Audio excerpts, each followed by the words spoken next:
Dans le prochain épisode d'Ici tout commence, Clotilde cherche à deviner les intentions réelles de Tessier. En cuisine, Kelly tente de s'imposer face à une brigade machiste. De son côté, Salomé fait tout pour préserver son couple.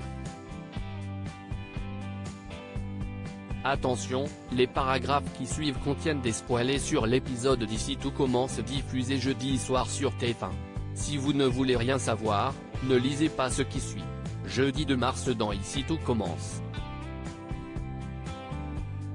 Tessier est victime de chantage. Rose en veut à sa sœur de ne lui avoir rien dit au sujet de leur frère caché.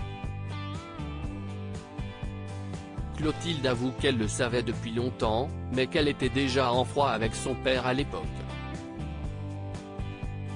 Surtout, elle n'avait aucune idée qu'il s'agissait d'Axel. Clotilde se demande ensuite pourquoi Emmanuel lui avait assuré avoir confié l'enfant aux services sociaux. Elle le soupçonne d'avoir une idée derrière la tête. Clotilde et Rose vont donc directement confronter le directeur de l'institut. Ce dernier leur confirme qu'Axel est bien le fils biologique d'Auguste et de Lucie. Toutefois, il ne compte rien lui dire sur ses véritables origines, du moins du côté de son père. Clotilde et Rose promettent de garder le silence également. Pendant ce temps, Jasmine emmène Axel au CDI afin de trouver des livres écrits par sa mère biologique. Dépassant sa peur, Axel cherche et tombe sur une biographie de la chef Cardonnay. Il n'hésite pas à se rendre à l'atelier pour lui poser des questions sur Lucie. Annabelle raconte qu'elles se sont rencontrées via Emmanuel à l'époque où elle cherchait une personne pour écrire sa biographie. Elles se sont très bien entendues. Axel imagine qu'elles se sont peut-être rapprochées au point de se confier sur leur situation sentimentale. Mais Annabelle déclare qu'elle ne connaît rien de l'identité de son père. En revanche, elle est étonnée qu'Emmanuel ne soit pas au courant non plus, étant donné que Lucie était sa meilleure amie. Au foyer des élèves, Axel ressasse les propos d'Annabelle. Il se confie à Solal et Ethan, qui pensent qu'Emmanuel n'aurait pas de raison de lui mentir. L'hypothèse serait donc que Lucie ne savait pas elle-même qui était le père. De son côté, Annabelle confronte Emmanuel sur son mensonge autour du père d'Axel, dont elle connaît aussi l'identité. Elle comprend néanmoins qu'il cherche à le protéger d'une guerre d'héritage chez les Armand. Mais en échange de son silence, elle souhaite le recruter comme professeur de pâtisserie dans son école à Lille. En rentrant chez lui, Emmanuel surprend Axel, en train de regarder une ancienne interview de sa mère sur Internet. Le jeune homme interroge à nouveau son oncle à propos de son père, espérant obtenir une information aussi quelconque soit-elle. Mais Emmanuel affirme qu'il ne sait rien. Il déclare que Philippe est son véritable père, celui qu'il a aimé et élevé depuis le début.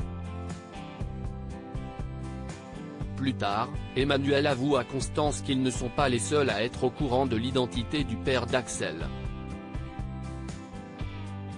Annabelle l'est aussi et lui fait du chantage. Comme il ne veut pas livrer Axel en pâture à Louis, Emmanuel est prêt à démissionner de son poste pour aller à Lille. Salomé veut sauver son couple et alors qu'elle partage son petit déjeuner avec Ambre, Salomé avoue avoir pris du recul par rapport à sa prédiction de la veille concernant sa relation avec Gaëtan. Toutefois, quand ce dernier décide d'aller courir de bon matin, Salomé décide de l'accompagner, alors qu'elle a horreur des Jogens. Pendant leur footing, Salomé exprime son envie de mélanger davantage leurs deux univers, ce à quoi Gaëtan se montre réceptif. En cours, Salomé souffre de courbatures et se confie à Enzo et Anaïs. Ces derniers se moquent gentiment car ils savent qu'elle n'est pas très sportive. Ils lui conseillent de ne pas accorder autant de crédit au tirage des cartes et au contraire, de cultiver sa complémentarité avec son compagnon. De retour à la coloc, Salomé cherche à en savoir plus sur la signification de son tirage auprès d'Ambre. Livio, qui s'y connaît un peu en tarot, les rejoint et livre une analyse complètement différente du tirage de Salomé. Pour lui, il s'agit d'une prédiction très positive, signe d'une relation à la fois charnelle et très spirituelle. Ambre reconnaît qu'elle n'a peut-être pas encore suffisamment d'expérience. Salomé décide finalement de se fier à son instinct plutôt qu'aux cartes. Kelly prend la tête du double A. Théo, qui cherche quelqu'un pour le remplacer temporairement à la tête du double A, propose son poste à Kelly. La jeune fille est ravie. Théo l'informe que son nouveau job commence dès maintenant, pour le service du midi. Kelly se permet donc de faire quelques modifications au plat de la carte et surveille que sa brigade les exécute parfaitement.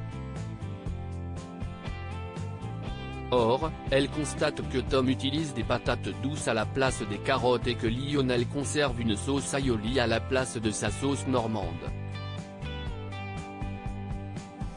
Tous deux justifient leur comportement par leur expérience et leur instinct.